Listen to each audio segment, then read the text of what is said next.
When Fuller talks about equipping people for frontline ministry, we got to understand that frontline ministry really takes place outside of the four walls of the church.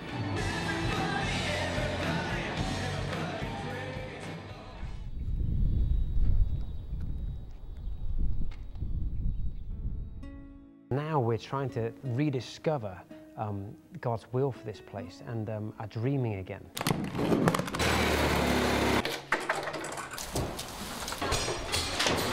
We've asked whether suburban churches might want to partner with us in some way, and over the next 2 months we'll have had over 100 people come down to serve on the campus in some capacity or another.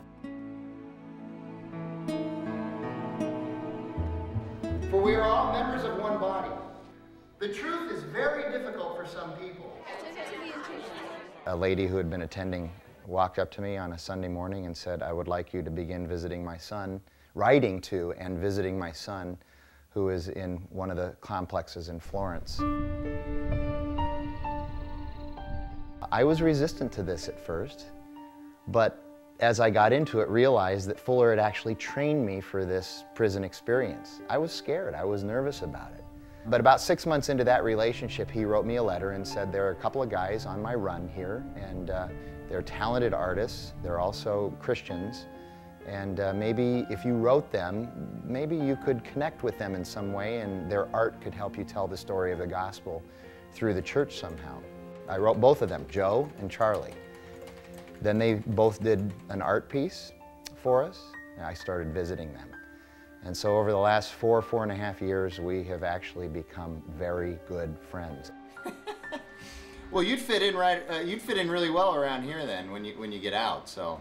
I'm ready for it. That's our thing. We work with their families, we help their families. We know Charlie's family very well. Well, he painted that huge Disney mural there for the kids and as special to us. The church has reached out to embrace my husband in the setting that he's in.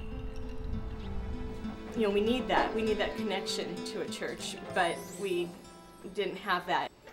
And it's just been such a blessing to have that connection. The focus was always, in the beginning, on the art and the painting and what are they going to do. We also received these incredible letters that described in great detail what was embedded in the painting and how the message they were trying to convey in the painting related to their own life and their own struggles in prison and their own walk and dealing with their own sin and their own crimes. Mark 5:36. I'm sure you know the story. Jairus goes to Jesus because his daughter is sick and he is desperate. He knows Jesus can heal, so he hopes for his child. In my last 7 years in prison, I have leaned on the verse so heavily. Countless times I have had to listen to Jesus say, "Ignore that report. Don't be afraid. Just believe." All the guys tell me that no one gets out early. Just believe. Statistics say that my kids will end up in trouble because dad's not at home. Just believe. People say my wife won't be able to wait that long, and it's wrong for me to even want her to. Don't be afraid. Just believe. Fuller is touching prisoners in Arizona because I was a student there. All of this has led to networking within the prison system, and we actually now have a full-blown prison ministry. I will tell you that ministry is hard. It's hard work. In many ways that I did not understand until I actually started doing this ministry. I was prepared for it by my experience at Fuller.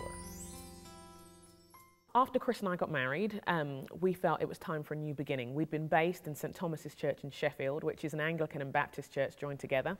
The church really worked at fresh expressions of ministry, looking for innovative ways to do mission, reach out to the community. So our senior pastor felt led, along with a number of others, to move on. And so a team of us moved to Arizona. So we're now down here at this American Lutheran Church, downtown Phoenix. Back in the late 60s, early 70s, it used to be a thriving church of 1,800 members. They actually planted many churches across the city as the city grew. But now the demographics of the area have changed. Many people have moved to the suburbs, and we're down to our last 100 members, many of whom are older. It used to be that the church was a mission sender. It sent out teams of missionaries to plant churches. But it seems now that the Lord may be calling us to become a mission center where we partner with suburban churches in doing ministry in downtown Phoenix, where there are many, many needs.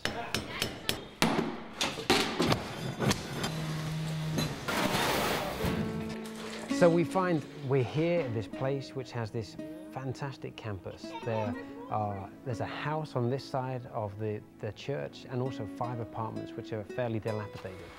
What's the plan for these? The plan is to see what we find.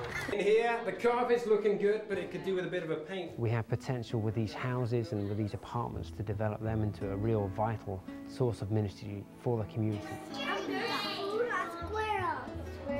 We have a daycare with 80 kids in it, and also there is a school with a beautiful gymnasium here. So there are big dreams for this place, and it's hopefully has a bright future. And then, yeah, there it is. One of the wonderful things about being part of Fuller is that you're continually growing and continually getting deeper in the Word, so you can communicate the Word to others and also help them dig into the Word for themselves. I feel that's really important.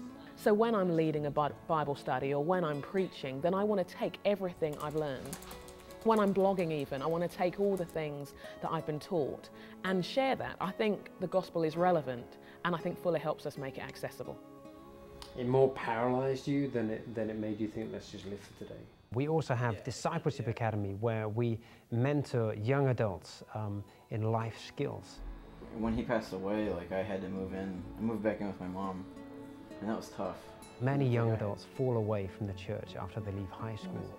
We're really trying to be on the front line of ministering to young adults in the places where they're at. I grew up in the inner city, and I know what that life looks like and where it ends. We're committed to see transformation. We are firm believers that the gospel is the agent of change for our society. And we know that when a society doesn't know the goodness of God, the decay that can happen, but we know that when God is involved, that he can transform things. Fuller's given us life to give life to others. And so part of what our dream is for American is to see individual, one person at a time, their life changed, so that they could know God, but also know a new life and a new beginning. It started in Sheffield, and then it went into Fuller study, but that's what we were sent out from Fuller to do, is to see lives transformed.